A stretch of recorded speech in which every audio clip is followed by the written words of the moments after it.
welcome to the official podcast of Jonesboro Wrestling. This is Robert Red, and I'm joined by my friend D. How you doing today, D? Doing pretty good. How are you? Awesome. Let's get this thing rolling. Yeah. Now, our last podcast that we recorded, we talked about the Slammies.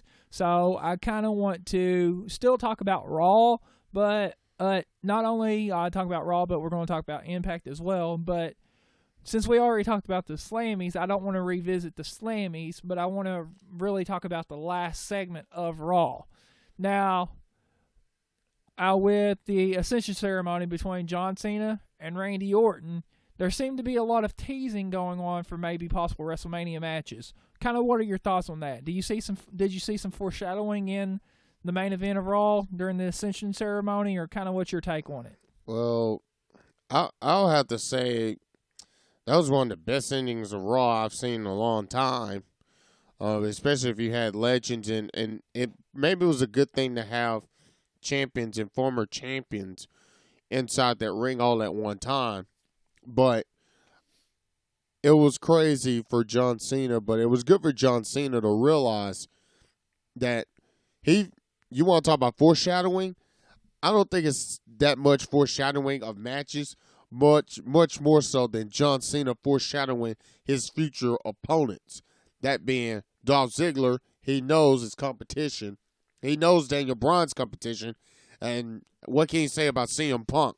They've had some of the greatest rivalries ever, in my opinion. So I don't think it's not necessarily a Daniel Bryan versus Shawn Michaels, or a Triple H versus CM Punk, or even a CM Punk versus a Randy Orton. I think it's much more so that if John Cena wins the championship and become the unified champion, the champion of champions, I think he's looking long down the road at his three challengers that could literally knock him off his throne. What do you think? So you don't see any foreshadowing in a possible Triple H Punk feud for Mania, and Shawn Michaels, Daniel Bryan for Mania? You don't see that at all, or you don't think WWE's going to go that way? Well, number one, I think WWE's going to stick to their stipulation as far as Shawn Michaels is concerned.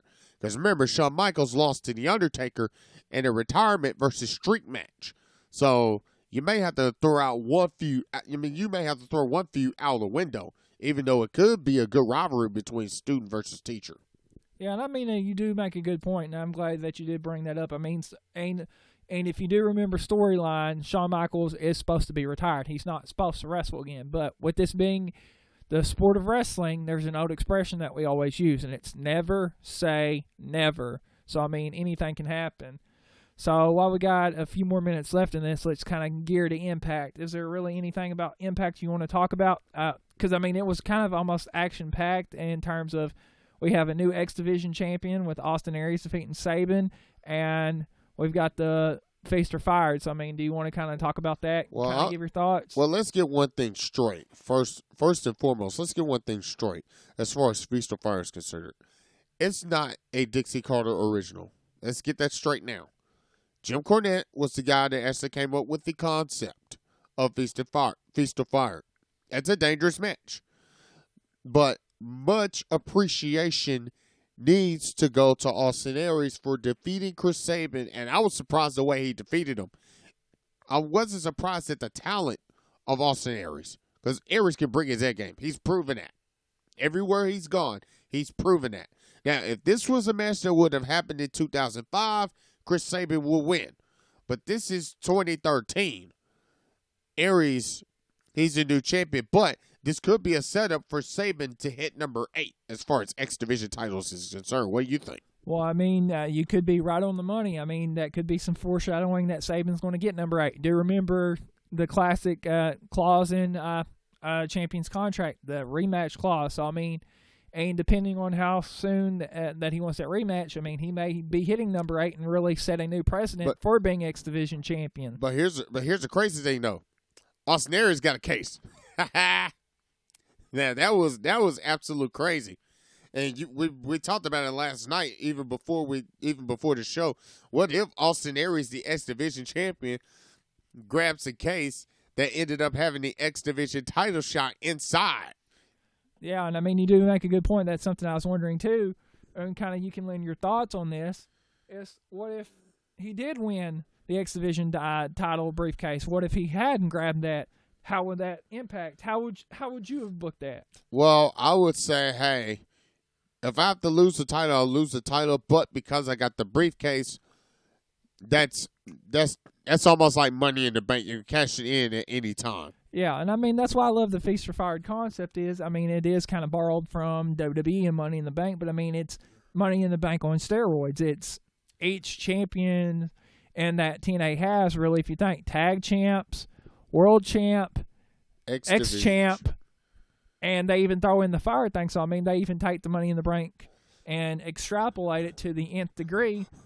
I mean, I love the concept. But here's one quick point I need to add. What about Curry Man deciding to walk away?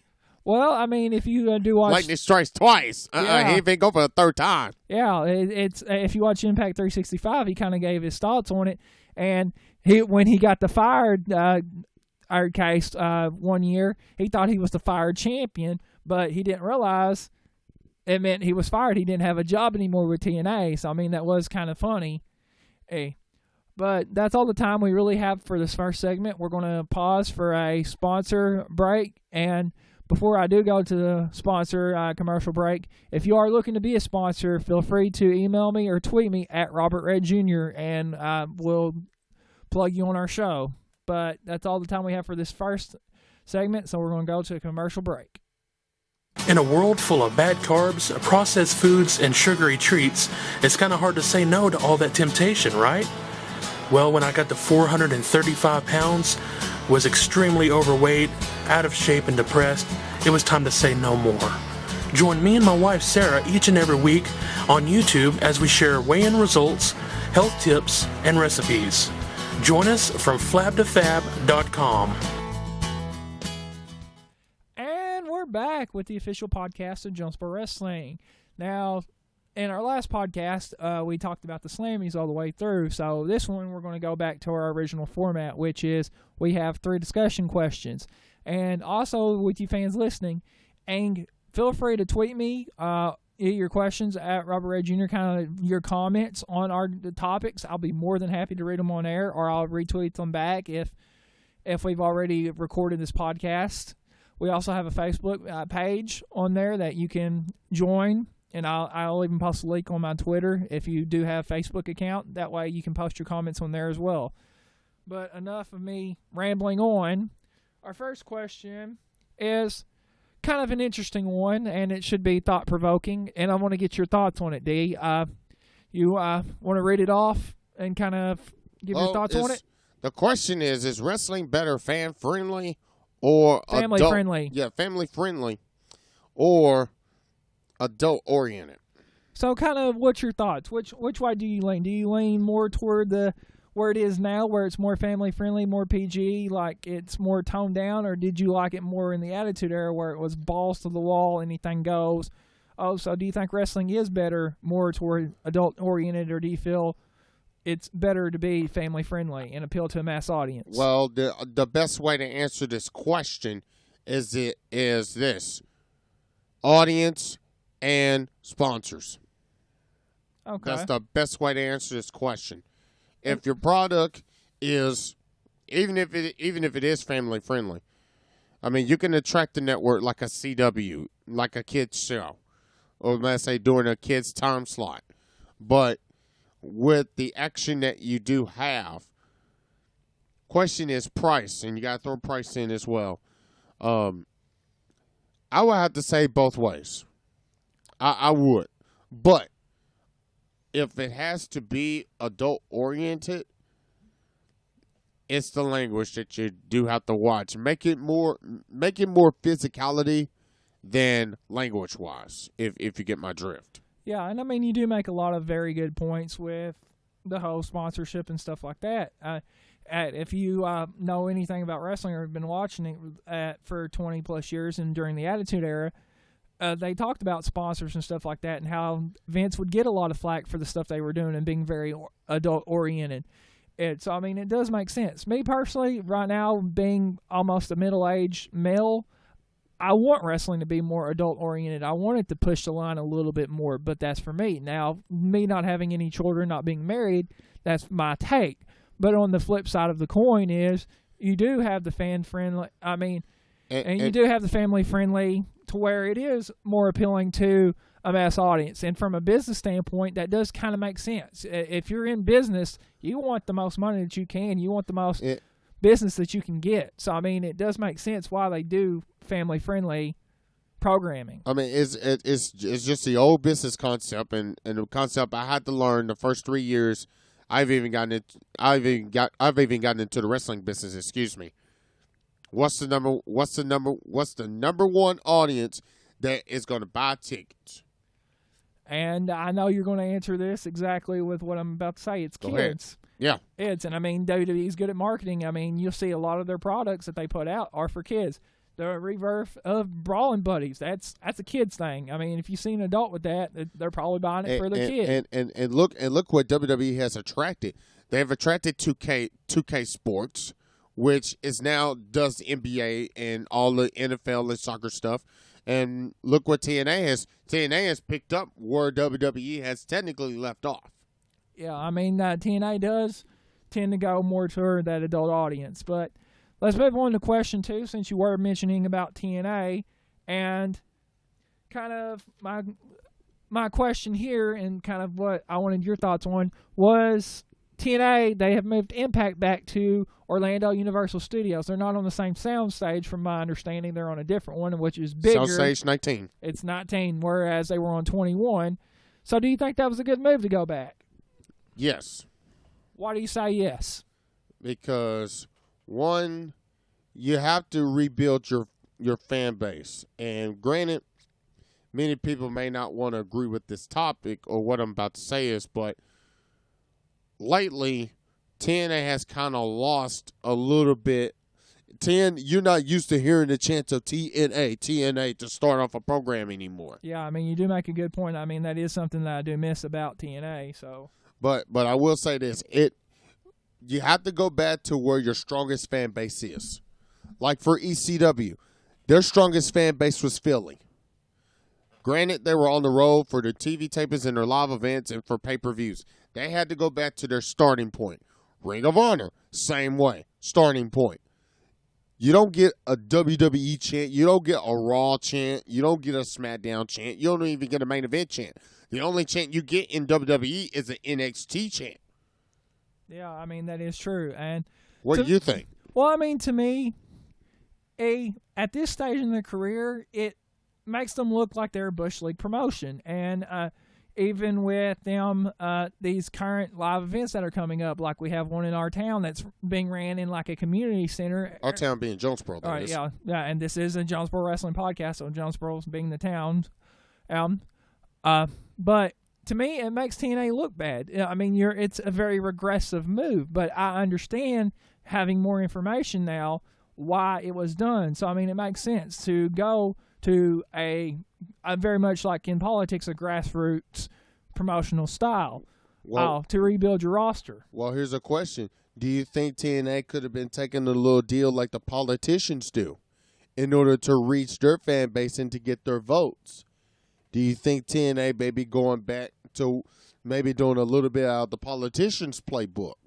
Well, trying to rebuild their fan base and their product base. Yeah, I mean, it is very much a regrouping effort, and especially being on the road and losing money constantly.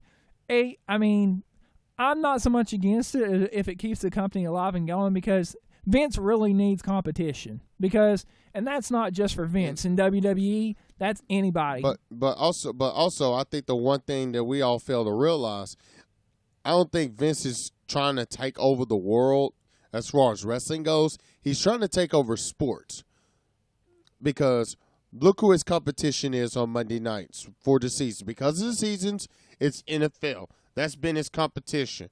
UFC, mixed martial arts are his competition. Why would people trust wrestling over all those other sports? Because wrestling is much more exciting and much more dramatic, and you don't get quick 30-second stuff that you're not going to enjoy. Okay. Now, we have a few minutes left, so I want to move on to this last question, and I know this is going to be another thought-provoking question. And the internet has been around for about maybe a couple of decades now. Al, And I want to really get your opinion on this one, because I have a strong one on this too. I think since '96, I believe. Yeah, 96. But the impact of the internet on professional wrestling, kind of what impact do you think it's had? And I know this is a question that you presented to me, so I'm going to let you kind of start it off and give your thoughts. Well, before there was internet, you had newsletters. And you had newspapers that would literally talk about the wrestling news and everything. That point being stated, now that you have internet, it's a positive and a negative for this reason.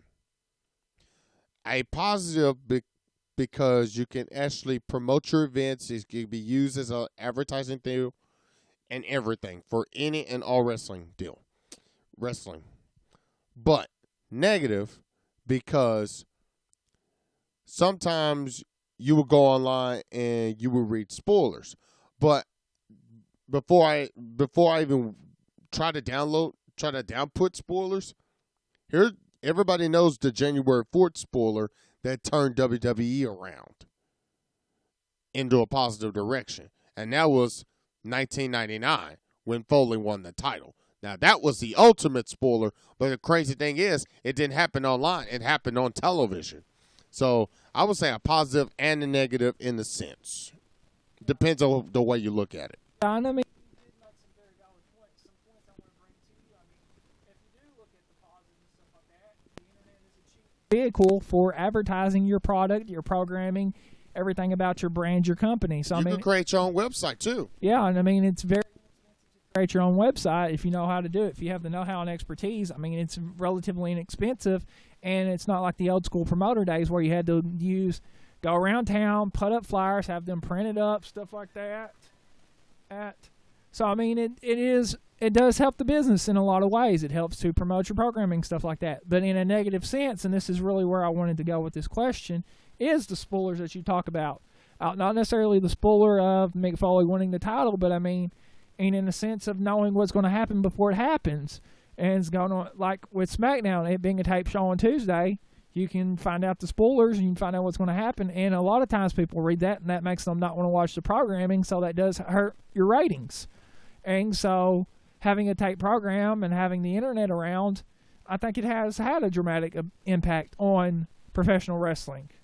And I also think that, like back then, most people would do the spoilers in order to attract people to their show. This is a different era now. You can't, that era, I mean, that really doesn't work anymore. Okay. Well, that's all the time we have for this segment, and we're going to go to another commercial break, and we'll be back after this with our Indie Spotlight. In a world full of bad carbs, processed foods, and sugary treats, it's kind of hard to say no to all that temptation, right? Well, when I got to 435 pounds, was extremely overweight, out of shape, and depressed, it was time to say no more. Join me and my wife Sarah each and every week on YouTube as we share weigh-in results, health tips, and recipes. Join us from flabtofab.com. And we're back with the Power of Pro Wrestling, the official podcast of Jonesboro Wrestling.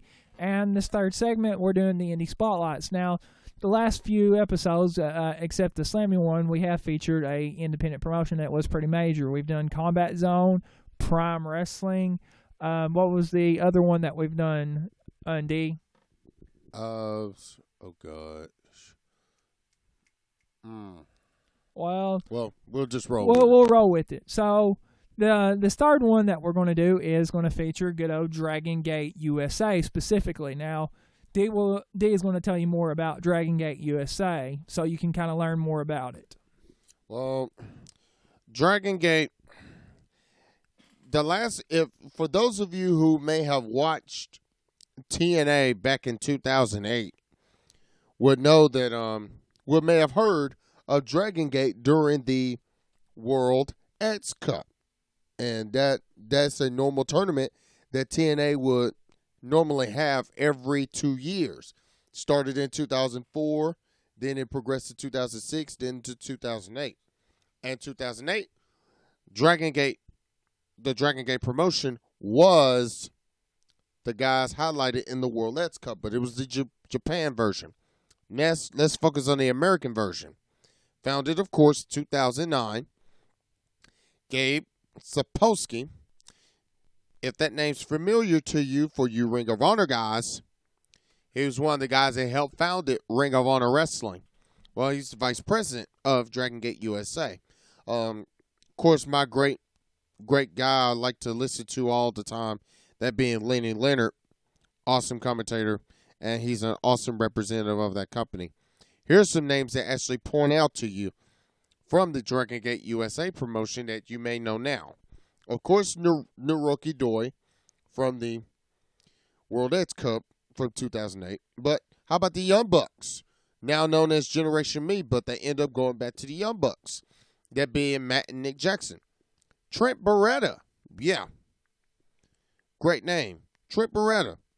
Chris Hero, to you WWE people, y'all may know him as Cassius Ohno. He's been an awesome talent. Or for those of you who have really bashed TNA for this one, here's a name that you should know. The Premier Athlete is what he's known as. Anthony Nese. Still competes for him today. If you want any more information on Dragon Gate, go to their website, dgusa.tv. And for their pay-per-views, they're always online pay-per-views, that is, wwnlive.com is where you go for any and all Dragon Gate pay-per-views and everything. But that is Dragon Gate for you. Well, thank you for that information. Now, I know you're not going to be able to join us for the next couple of weeks live in studio, so we might have to do this via some other method. But I know you mentioned earlier to me you wanted to talk about some indie wrestling and supporting local indie wrestling. Do you want to go ahead and talk about that? Well, yes. A lot of people don't realize this, and most people say that, hey, MMA is better than wrestling. Well, let me correct you. Wrestling's a much better deal, price-wise and economic-wise, than MMA, because you get the most for your dollar with pro wrestling. You can get sponsors. You actually get sponsors with pro wrestling as well. Now, MMA is classified as the attitude era of sports because they're more towards a adult audience and more towards a, looking for, going to the bars and all that, looking for sponsors like that. But wrestling's a much better deal. And if you live in any town or close to a town that has wrestling, I urge you, please get out there and support local wrestling and independent wrestling. Whether you're here in Arkansas, whether you're in Tennessee, whether you're any part of the country, even Michigan, please go support pro wrestling. It is the best value for your dollar. You're not going to get stuck with boring stuff, one. And plus, if you're an advertiser or if you're doing high school, anything fundraisers, wrestling's the better way to go. Please support local and indie pro wrestling. Well, thank you for that. And I know that's something that we had discussed in earlier podcasts that we might come back and discuss in the future. But I do want to thank you for joining me. I know I'm going to miss you. And man, it ain't gonna be that long. Trust me, it's making it feel like a Beauty and the Beast commercial, man. Yeah, I'll be fine. Our audience will be fine because they're in good hands. They have a great host right here. Well, you're my co-host. I mean, I can't do this without you. You always offer good opinions. But to end the show, I want to say this. We have a special podcast recording coming up here in the next couple of weeks for Match of the Year. So I'm going to hopefully wait till you get back to record it. Or maybe you can send me your thoughts on the Facebook page, or you can tweet them to me at Robert Ray Jr. But we're going to break it down 3 segments. We're going to talk about Match of the Year for WWE, Match of the Year for TNA, Match of the Year for Ring of Honor. And kind of, you, the fans or the listeners, give me your thoughts, give me your suggestions, tweet them to me, put them on the Facebook group. and I'll feature them on the show. But I do want to thank you guys for listening. And also, once again, if you want to sponsor the show, feel free to email me, tweet me at Robert Red Jr., and I'll get you set up as a sponsor.